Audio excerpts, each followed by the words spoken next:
I'm not going to list the individuals on CNN, MSNBC, and Fox News that defamed and besmirched our president and that lied about him and that engaged in aiding and abetting the globalist combine that's trying to bring this country down.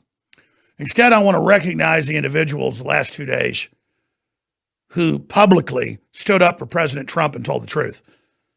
Senator Rand Paul, former Congressman Dr. Ron Paul, Tucker Carlson, Sean Hannity, and the listeners of this broadcast. You better believe that Sean Hannity, because I know this for a fact, and Tucker Carlson have been threatened with their jobs, even though they're top rated, if they don't get with the Russia narrative. The other host rolled over like a big old fat dead fish in the sun floating around in the water. And it makes me sad for them. Trump is an American. Trump is taking America back from the globalists that are allied with the Chi-Coms. Trump is a patriot. And I just want to say, I'm not a sunshine patriot. I'm a winter soldier. And I 1,000% support the president. I 1,000% know a man by his enemies, and I've seen him get limited control of our government and things turn around. And he knew it would turn around because they were artificially suppressing this country. Epic history is happening right now. The globalists have an internet kill switch Obama put in. Brennan, all of them still have control of it. The deep state is filled with a bunch of people like Reality Winner, who wanted to join ISIS and hated all white people when she was white. We are overrun by the filth the universities have produced for 2 generations to finally bring America down. And they launched their attack with Hillary and in the last minute failed. They failed in that battle. They are now launching counterstrikes, ladies and gentlemen. You can say what you want about me or Trump or Tucker Carlson or Sean Hannity, but we believe in free market. We believe in America. We believe in this republic.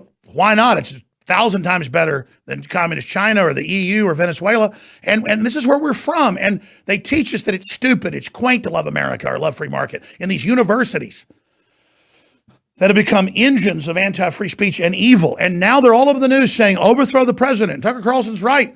Trump was like a captured man when he made those statements, knowing it's Brennan and all those people with all their fake intelligence caught spying on him illegally, the people that ran America in the ground by design. Our military enforces world government. China economically takes over. So let's go to Tucker Carlson and the courage of telling the truth.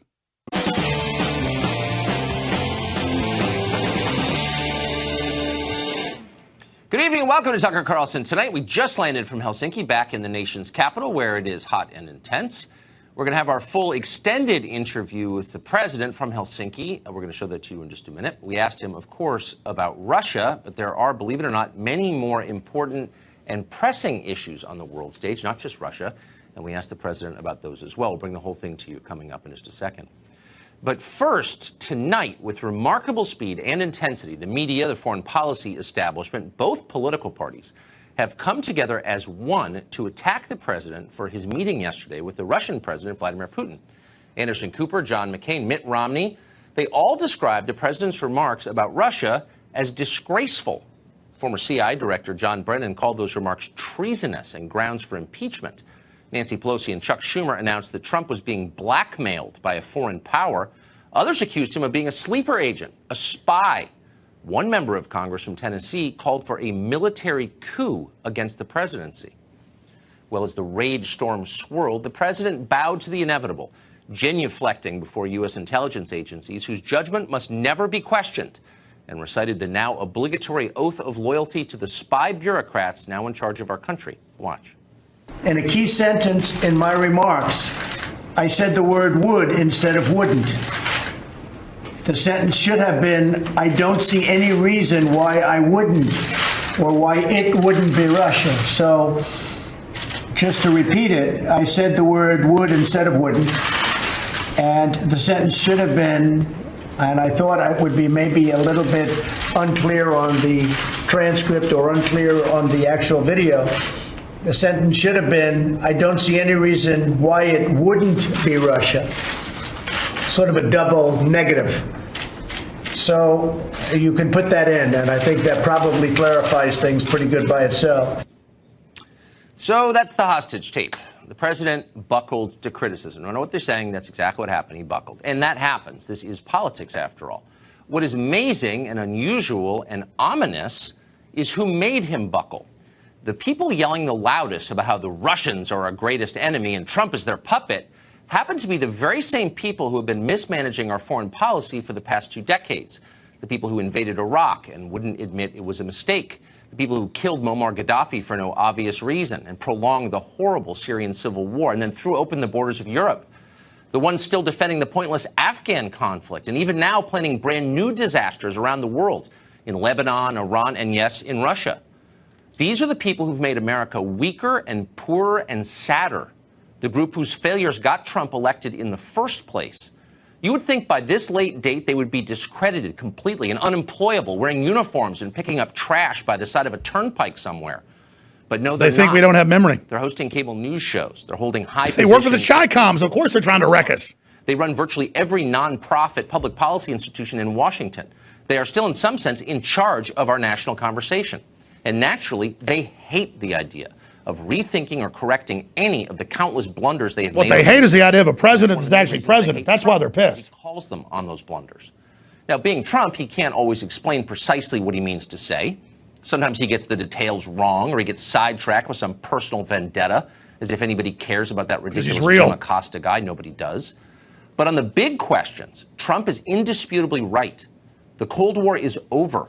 The world has changed. It is time to rethink America's alliances. God, thank God there's still people that aren't total traitors. Russia is not a close friend of the United States. But the question is, why should we consider Russia a mortal enemy? Of course, Russia spies on us. So do a lot of countries, some of them far more effectively than Russia. The Russian attempt to meddle in our election was comically amateurish. Badly targeted Facebook ads almost nobody saw.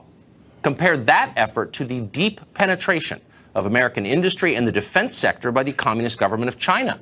Or compare it to the remarkable sway that the Sunni Gulf states have over our political process. Or the fact that Latin American countries are changing election outcomes here by forcing demographic change on this country at a rate that American voters consistently say they don't want.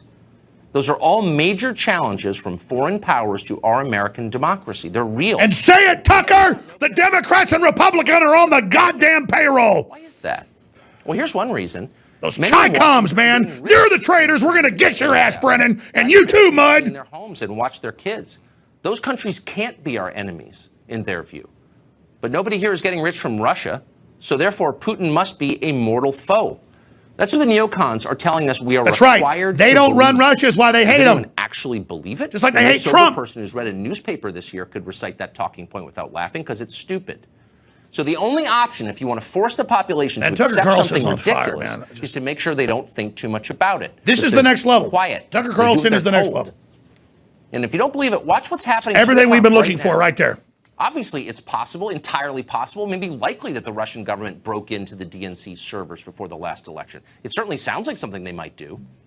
But before we act like we know for a fact that that's what happened and go to war with Russia over that, shouldn't we see some actual evidence that it happened? Why not? Like maybe a server, or at least a clear explanation. Oh, like Congress having hearings to ban me and then not letting me be there to face my accuser. How dare he? That's a treasonous thought, we were told. He's a quisling, a traitor to his country. That's what they're saying. And not just a few of them. All of them are saying that. But they're globalists. They're the ones that sold the country out. For a second about what they are demanding. If you don't automatically accept the imprecise, non-specific, Russian agent. never fully explained findings of shadowy intelligence agencies with long, documented track records of making serious mistakes, you've somehow betrayed your country. The very people who assured you that Iraq had weapons of mass destruction, the ones who said the Shah would never fall in Iran, et cetera, those people must be believed without question or else. On television, this group is called the intelligence community. That's an Orwellian name if there ever was one. Where exactly is this community we hear so much about? Does it have a zip code, a public library system, a youth football league? How long before Congress starts demanding unthinking obedience to the lawmaker community? It's a community, after all. You must obey it. Dissent is unpatriotic. And if you don't agree, you're working for Vladimir Putin. That's where we're heading, by the way, and fast. In some ways, this whole story is about Donald Trump and what he's said and what he does. But on a deeper level, it has nothing to do with Donald Trump. This is about democracy, whether or not voters rule their country. It turns out the very people telling you they are saving our democracy are working overtime to destroy it and scolding you as they do. 100% pure veritas. It's a hole in one.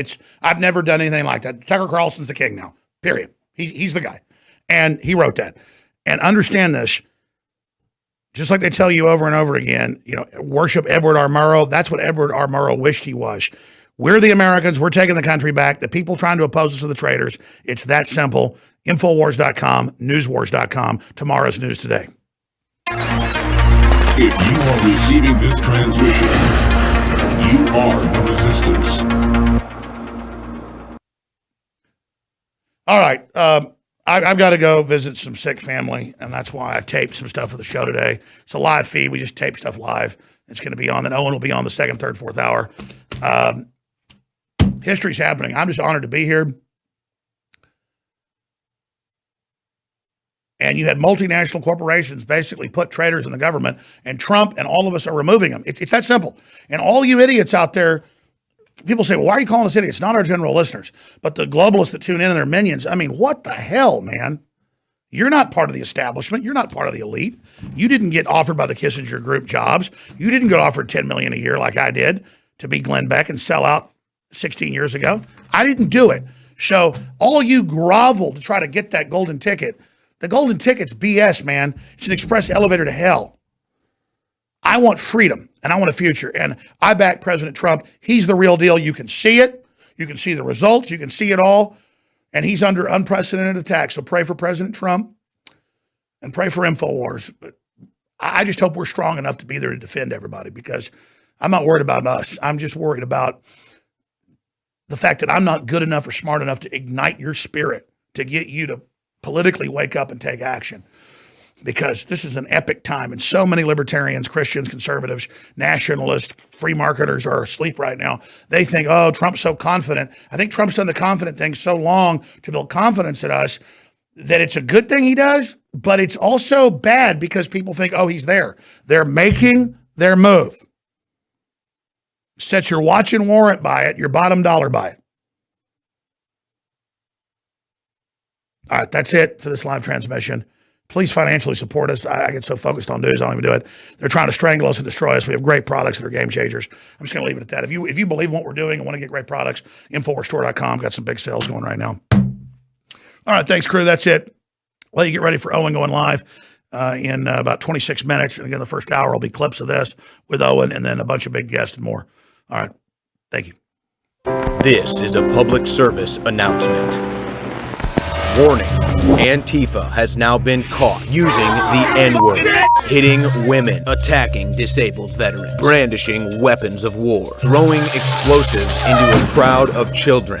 What will Antifa do next? If you see an Antifa near you, be sure to protect yourself because they could go wild at a moment's notice. This is a public service announcement from Infowars.com.